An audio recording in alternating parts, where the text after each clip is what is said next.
Welcome to the Hopenning, the place where hope is happening, with your hosts Fran Cadron and Marina Theron-Monnery. For more information about Fran and Marina, or to apply to be a guest on the show, please go to our website www.hopenning.com. The Hopenning is for informal purposes only and is based on the research of your hosts, Fran and Marina. They, as well as their guests, are not responsible for any losses, damages, or liabilities that may arise from this podcast, which is not intended to replace any professional medical advice or care by medical professionals you are currently utilizing.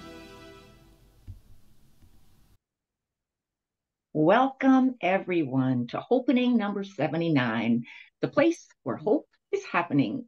And so today we have a special guest. Marina and I would love to welcome Angela Reiswig to Hopenning today.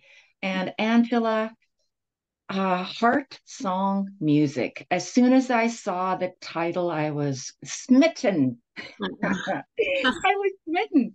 Angela is a certified music practitioner, graduate of music for transition and healing. And that transition is, I get goosebumps just thinking about it. Transition and healing. She currently serves as a therapeutic musician at Hillsboro Medical Center under the HMC Foundation, as well as other memory care homes in the area of Portland, Oregon. She's got a deep background in music with a BA in voice and a thriving studio, which she runs in the Portland area for students of all ages. And she teaches singing there. What really heart-songed me to you was the information that you gave us before about transitioning and the journey that you actually had of transitioning from a music teacher into the transition of the dying and then to the living, right? To the transition into memory care centers. So welcome. I'm so glad to have you here with us today. It's a real message of hope with music. And Angela, thank you. So you've had quite the career in music and in Oregon and in the Portland area. How did you start what you do, the music therapy, the therapeutic music and transition? How did that all begin? How did that start? Well, like I said, I've been a musician for a long time, but I also, after getting my music degree years ago, I had to go right to work, as lots of us do, and so that meant me doing some work in the medical field. So I ended up staying there for about 15 years in administration, and so I had some back office work as well there, learning how to take blood pressures. Anyway, I had a lot of time in the medical field, and but my music was calling. And so about the time that my daughter was going into first grade, I left the medical field, and I just desperately needed my music back. So I found my way after a little while into teaching, and I loved that. For a while I was scared to do that because I didn't have the best examples of how to teach or even to understand my craft as I came through academia. So I was a little bit nervous to do that, but I got some training from a wonderful person named Linda Bryce through the Transformational Voice Institute, and she ran an apprentice program for musicians wanting to learn to teach, people with voice degrees that wanted to learn to teach, because we didn't get it very good through our performance degrees. So anyway, after just a little bit of time with that, it just clicked together and I knew how to do it. So I've been I've been teaching and loving that since 2010, full-time. Well, full-time for me. And but even before I started doing that, I had this interest in therapeutic music, but a different type of therapeutic music called music thanatology. Music thanatology sort of stands on its own in the therapeutic music circles because it's specially tailored to people that are passing, so people at end of life. And so I read up about this, and I found the school, the Chalice of Repose, which at that point was in Missoula, Montana. And I wrote to the school, and I got all of my letters of recommendation, and my family was up and ready to move to Missoula, Montana for me to learn how to do this when I got a phone call from them saying that the school was closing, and I was just brokenhearted. I didn't know what to do or where to go. So I just continued on with my voice training outside of my career and doing lots of recitals and performing. And then I came to this voice teacher training program, which I did. And that's how I started my other career of teaching. And who showed up at one of my teacher training programs, but a local thanatologist who I had spoken to after I found out that one of the local hospitals employed them.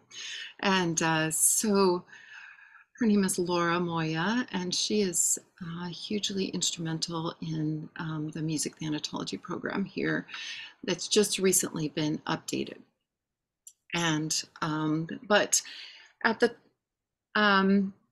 and she asked me, she goes, Angela, have you ever thought to, coming back to music thanatology? And I said, I just feel like the moment passed.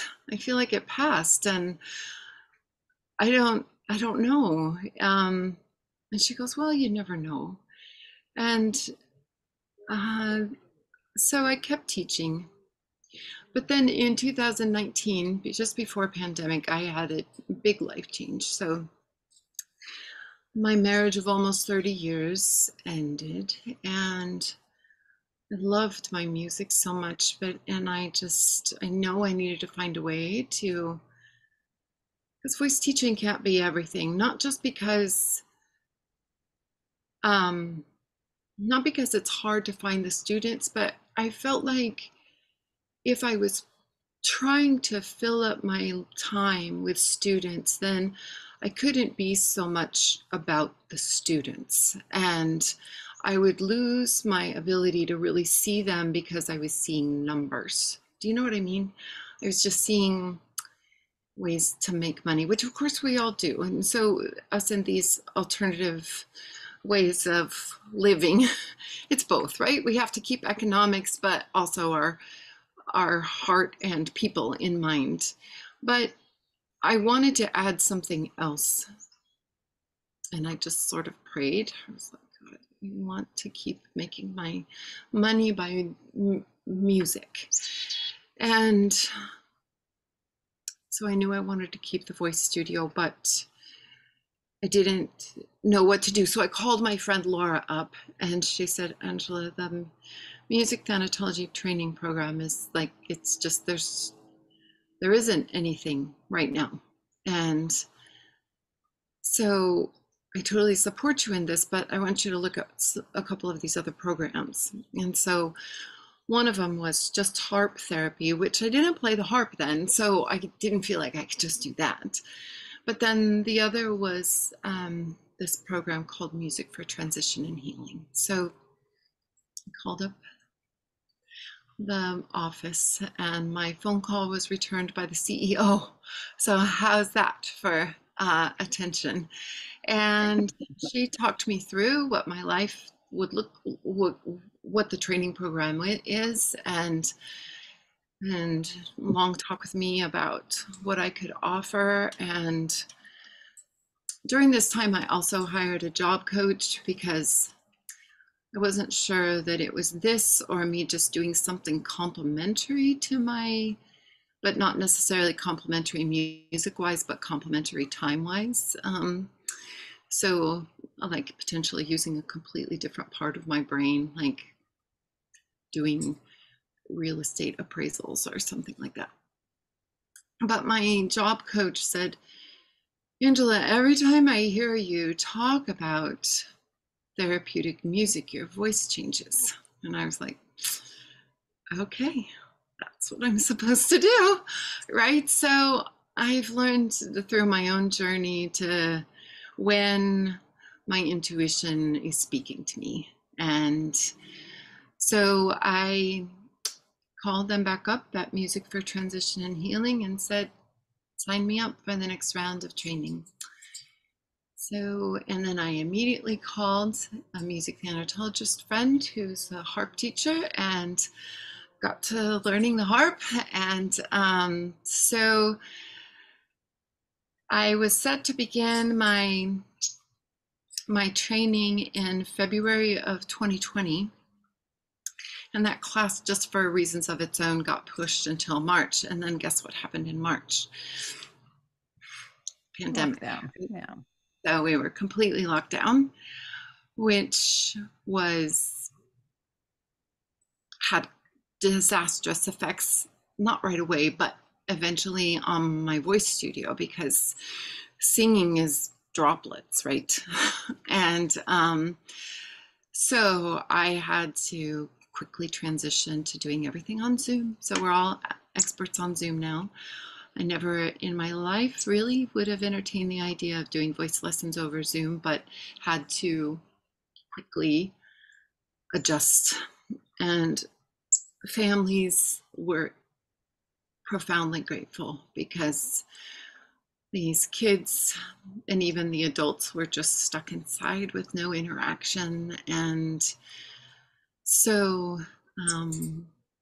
it was a huge blessing to everybody, and my business was able to keep going, which was great. And so I continued to learn the harp, and I continued doing these modules, which the training is about 80 to 100 hours of training time with other therapeutic musicians across the US, and then with other students who are also across the US. And so met some really amazing people. And then, of course, after I finished my coursework, what I needed to do was a practicum, which the hospitals were still locked down long after I was finished. But you know, blessed be, I had a dear friend who was a chaplain in one of the hospitals, and she totally believed in what I did. And we got me in under the wire. I was supposed to start there with her in March, but then I came down with COVID just when the hospitals were opening up. And so I had to wait past that. And so within 3 days of her retiring, she brought me into the hospital. So I spent about 6 months there, doing about 120 hours of direct patient contact and playing at bedside and just getting my feet under me, just feeling my, finding my sea legs. I mean, I've been a musician for a long time, but in this context was really different, of course. So you don't perform in therapeutic music. You are intuiting what the patient needs in the moment. And that was all part of my training, but this was the first time that I was able to do that. But anyway, I had a lot of very supportive people in the chaplain's office, and through my time there, I felt like it was such a good idea to understand better what the chaplains do and what they go through. And so I was invited into a cohort of clinical pastoral education. that I did starting last October, and I finished in May.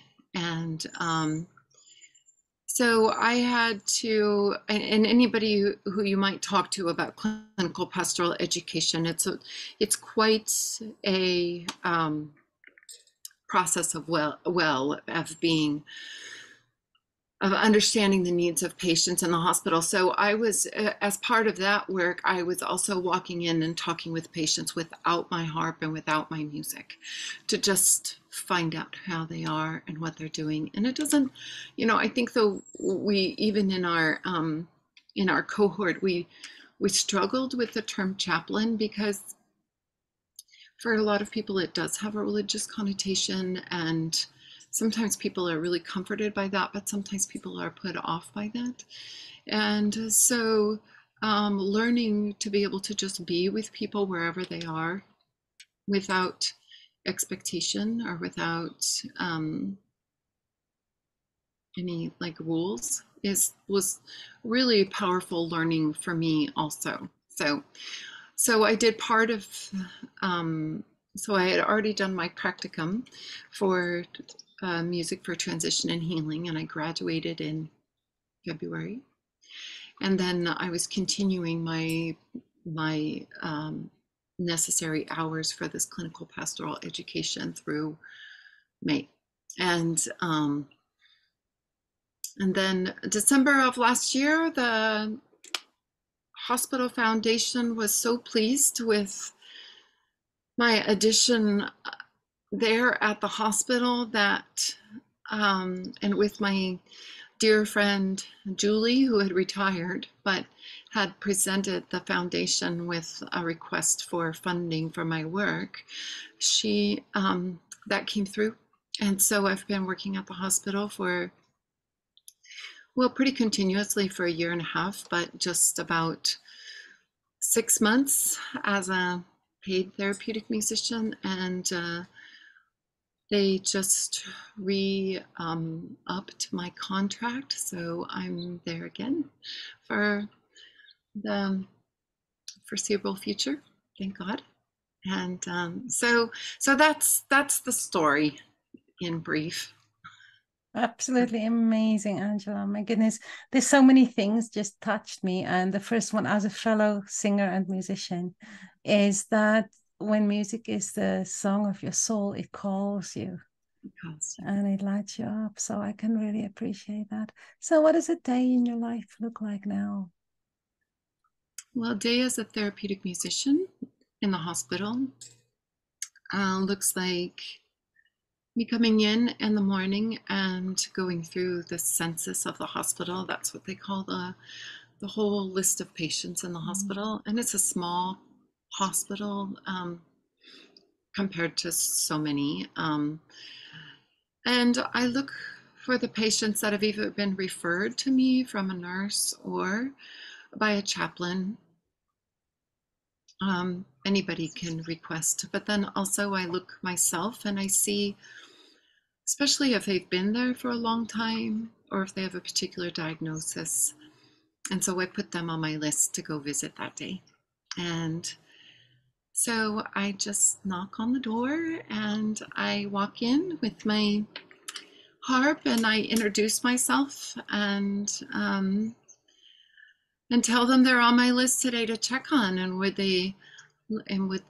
how would they feel about some music. And I almost always have takers. There are some times when people just don't feel like it, and that's okay. One of the things that's really important for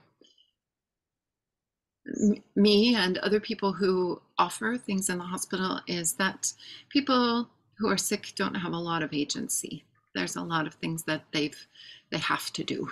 There's people coming in at all hours, and they have to have their blood taken this, and they have to have this then, and so many things that they don't have control over. So if they have control of throwing the therapeutic musician or the chaplain out, then that is entirely okay. And I totally respect that. And sometimes the music is heard down the hall, and that's enough. I've heard that walking into a room a week later that they heard me the week before. And they were hoping that they would get a visit. Um, so I end up playing for probably 6 to 10 people a day. And then I also have a group there that I play for. And the group is very different than one-on-one. One-on-one, I'd walk in and I see what's going on with the patient, what their body language is, what their breathing is like, what their diagnosis is. And lots of times they tell you because they actually want to talk a little bit. Sometimes they can't, and that's okay. And so then I just use my training after that assessing, and then I pick out what to play. And sometimes that includes singing, and sometimes it doesn't. Sometimes it's just humming or very simple playing. And yeah, so it's mostly about 15-20 minutes long. And then, So yeah, go ahead. sorry, you also work in memory care facilities, right? People who are suffering with dementia and Alzheimer's and Correct. Yeah. So these people may not necessarily be at the end of their life yet. Right. So what do you find happens? Like I can just only like I look at your name, right? Angela, and it's like angel. Angel, and I can just imagine these people in a memory care center, you coming in with your harp, and it would just like the angel wings coming in. And so tell us a little bit about that in a memory care center. What do you experience with your therapy there? Well, so many things too. They love the music. So the all of my experience, and maybe it's what I hear, but my experience is that they love the music to come in. And I try to, sometimes I play one-on-one for people there too, but mostly it's in a group. But I'm gauging the ages of the people and then trying to pull music from particular age range that they were. So between like 16 and 25, when they were between 16 and 25, that's the music that's going to mean a lot to them. So I have a lot of old standards that I pull out and sing. They like the things from the old, golden age of Broadway, Rodgers and Hammerstein, and things of the 30s and 40s right now. But then there's some people that are there that are younger, and so like I played Scarborough Fair last week for a group, and this one lady just sort of shouted out where she was, "I remember that song," and they start singing a little bit. Yeah, so it's always lovely when you can see them remembering, when they feel themselves remembering. They just come alive. And I don't play for the reactions, but they always come. So yeah. Yes, with memory care, it's if I'm not mistaken, it's the short-term memory that is mostly effective. So a lot of times they will remember themselves at that age range from 16 to 24. Yeah. So that's so important to bring that kind of music to them that they can familiarize with. What an absolute gift. Yeah. You must have quite the repertoire going. Well, that's where me being a singer and teaching a bunch of singing helps, because I have a big library back there, and then there's some that I sort of know, so I can come home and learn them, and yeah, and then bring them back next time. So there's a lot of country songs that I've actually learned in the past little bit, some older country songs that were not part of my own repertoire, but I find that they are meaningful to people, some Elvis songs. So, yeah. Yeah.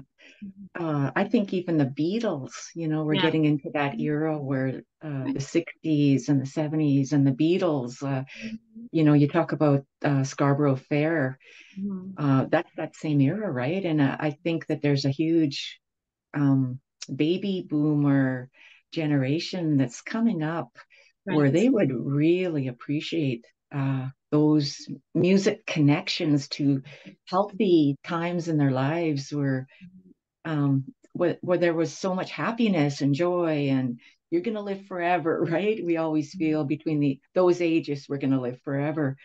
And yet the music, this therapy of music has been for like decade, not even decades, centuries and millennium.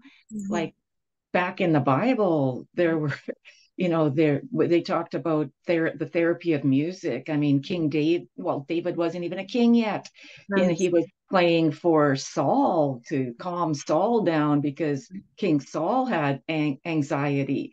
So, I mean, there is a history of music being used as therapy. Hippocrates and have you found in your practice in the hospital or even outside of the hospital where you're using therapeutic music techniques for people just for healing, not for transition or not for memory care, but just for healing?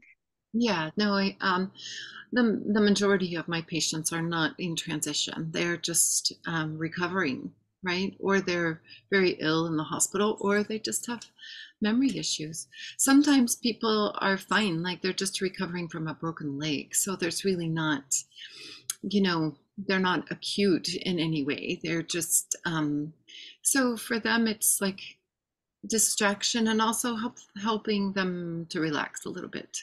So, yeah, so definitely. It's not all just for transition.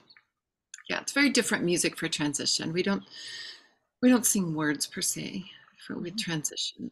There's the more ill a person is, it's like the more simple they need. It's kind of like what you feed a sick person, right? You're not going to give them a big full course meal, and so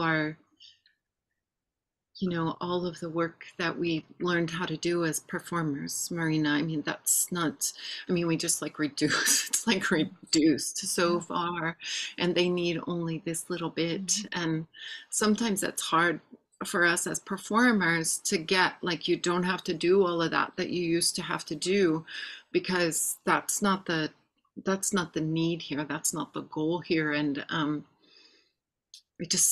tended to have such higher demands of myself, and I had to learn that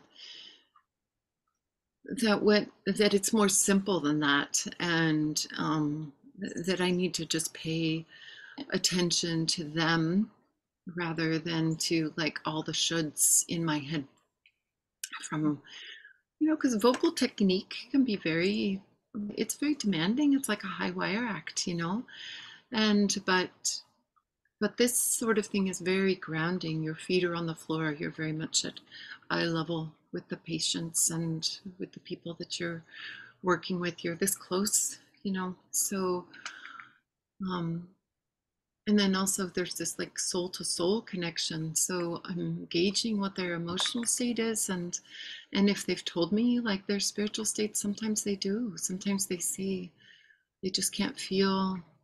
They can't feel God, or they can't feel goodness, right? And so then that has to go into my choices for music and things too. So being sensitive to all of that. Absolutely beautiful gift. I used to work with special needs kids more than a decade ago, quite a few years ago, and we had music therapy as well, and even with them, they loved it. They loved it, and they were quite low functioning, and the songs was, even though they were high school age, the songs were what you would sing to kids in preschool, but they loved it, and it was such an important time of the day. There was never one kid that would act out or be difficult during music therapy. They loved it. It was just such an important time of their day. Yeah. So I can imagine for people going through health issues or dementia or end of life, it just, music is just such an absolute beautiful gift. And for you to present this as such a service to people is just one of the most beautiful things I've ever heard. Oh.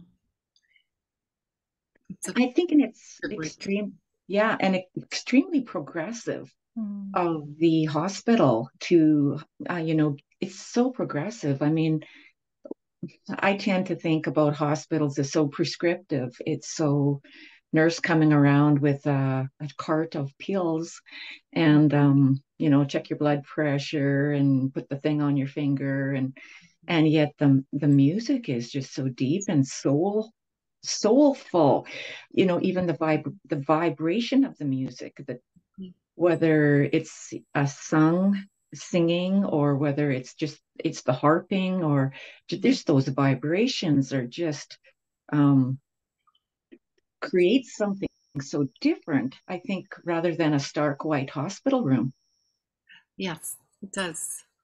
And it's growing. It's growing as they see the benefits of especially live music in patient care settings. It's the first hospital to do it here did hire thanatologists, and they are a Catholic-based hospital, so it's part of their spiritual charter to provide that. But for this little hospital to do this that I'm working at is like a huge step, and so I salute them, because it's not easy but I tell you, it was I believe it was somebody on the board of the foundation whose mother had an experience with therapeutic music in a assisted living center, and he was so excited about what it did for her that he was like, yes, we have to do this. And so so as soon as people get a taste for it, and as soon as they start to see the benefits of it, and it's not just the patients, I mean, staff really benefit from it too. Some therapeutic musicians are just hired to play at nurses' stations, for 30 minutes, like twice a week. Tremendous stress relief for them. Yeah. I love what you said about the vibration of that, Fran. That's so true. And I always see music as a language that doesn't really need the words.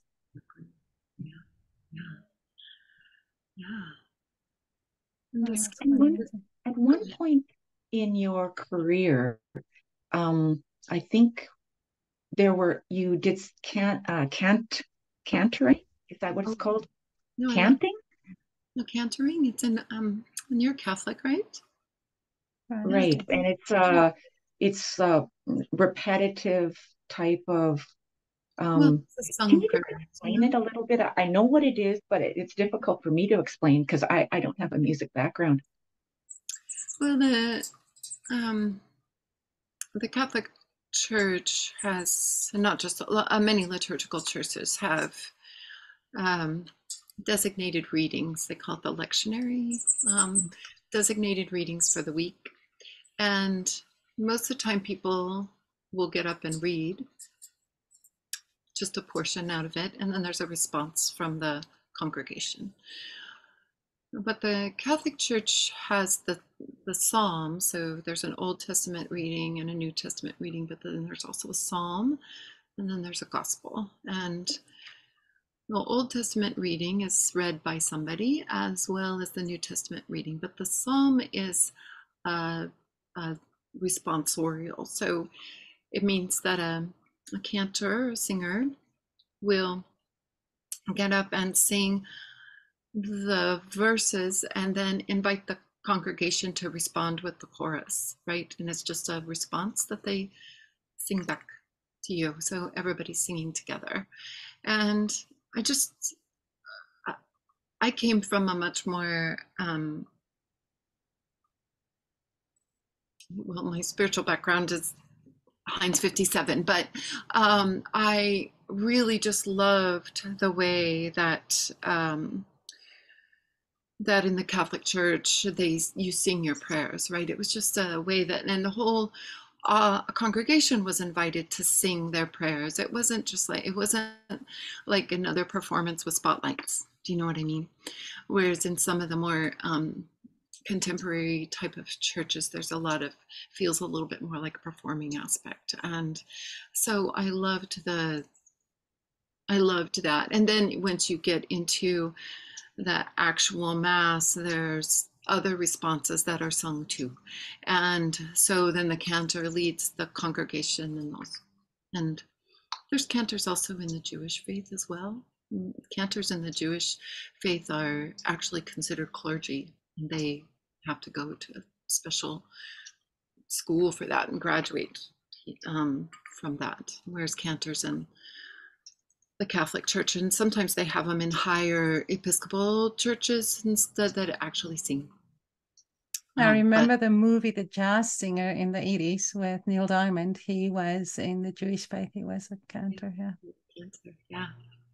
And there's something very powerful when you get a group of people together, all singing the same words. I mean, it doesn't even matter if it's at a concert somewhere, wherever you are, when everybody is singing the same words, there's such cohesiveness, there's a union, there's a certain vibration within this building. It doesn't matter if it's a church, or it doesn't matter if it's the largest concert hall, or it doesn't matter if it's the 45,000 people. When people are together singing the same words, there's energy. There's energy that gives you goosebumps, actually. And there, within the church, because I am Catholic, when people are singing the same words rhythmically, it's really meditative. I mean, just to sit back and listen to it, just to hear the sounds, it's super meditative. We tend to think that in order to meditate, it has to be quiet and peaceful and get down and do your cross-legged thing and back straight. And yet, there's something very powerful in just repetitive words over and over being sung. Like, the power of music is profound. I think we're only scratching the surface of it. Right. Well, and it breaks down divides with people too, right? If we can all sing the same songs together, and then some of the other things that separate us don't seem such a big deal. It brings unity. That's It's beautiful. So you work mostly in person then today, or do you still teach online? No, mostly in person, but I do have a couple that have stayed online. They live on the other side of town, and it's hard for them to get here. So so they've stayed online, and that's okay. And then I ask to see them once a month, at least in person. But so for the sake of our audience, you are in Portland, and if there's anybody watching in Portland who wants to connect with you, what is the best way to connect with you? On my website, I have two different ones, one for the voice teaching and one for the therapeutic music. And so my studio is called Animate Voice Studio. So animate means life in Italian, and Italian is the language of music. So, but it's spelled like animate. So if anybody's looking to spell it, it's like animatevoicestudio.com. And then heartsongltm.com. So LTM stands for Live Therapeutic Music. And you'll find all the information you need to get a hold of me through there. Yeah, that sounds absolutely amazing. If we had a person in a hospital so far away from you, which, like I am a long, long ways from you, is it possible to have a session with you on the other side of the screen with your doing whatever that person, me, wants you, whether it's the harping or whether it's the gentle humming or whether it's just repetitive vibrational music or whatever. Is it possible to have a session with you? I mean, as long as the hospital allows it, right? So, yeah, there's been studies done on this because this is how largely this happened during the pandemic, right? A lot of hospital systems that employed therapeutic musicians had them go remote, and some musicians were not comfortable coming in because of their own health state or the state of their families. So, Right. so there have been lots of therapeutic music done over Zoom. I do think that there's a little bit lost because the vibrations are not quite the same. You know, when you're in the presence of a ringing instrument, it has very specific effects. And so that's why we call it live therapeutic music, right? But I've done it for my father who lives in Arizona and who's on hospice right now. And I've done it for a friend over the pandemic who was just really stressed out. And so it can be a blessing even that way, 100%. Mm-hmm.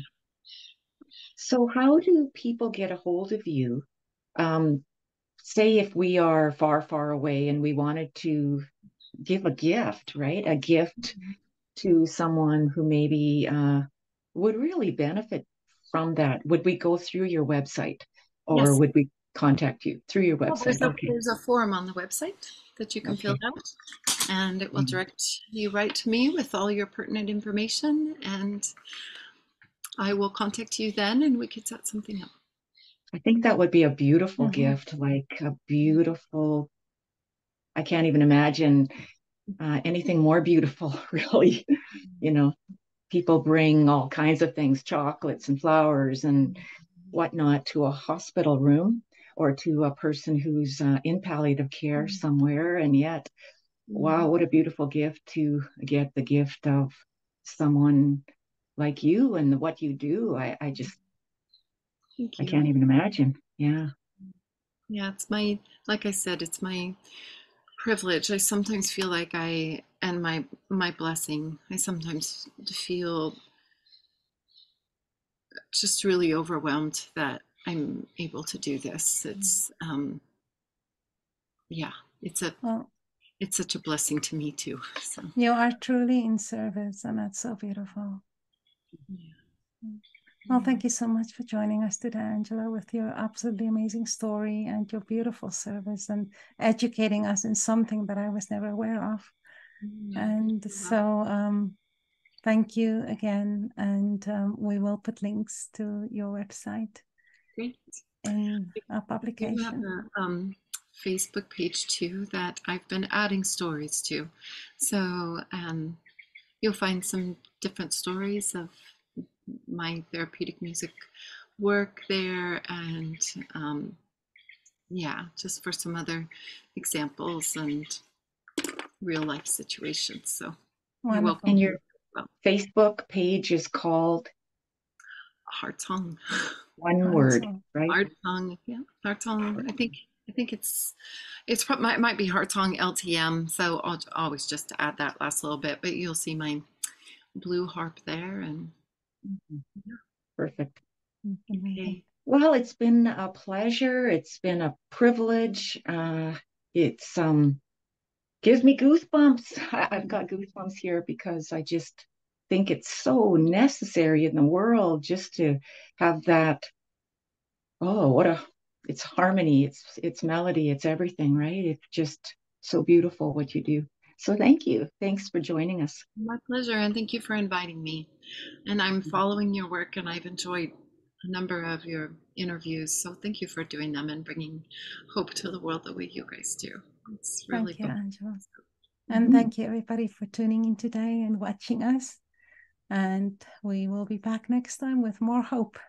If you like us, be subscribed, and then you can follow us and stay in touch with the Hopenning, the place where hope is happening.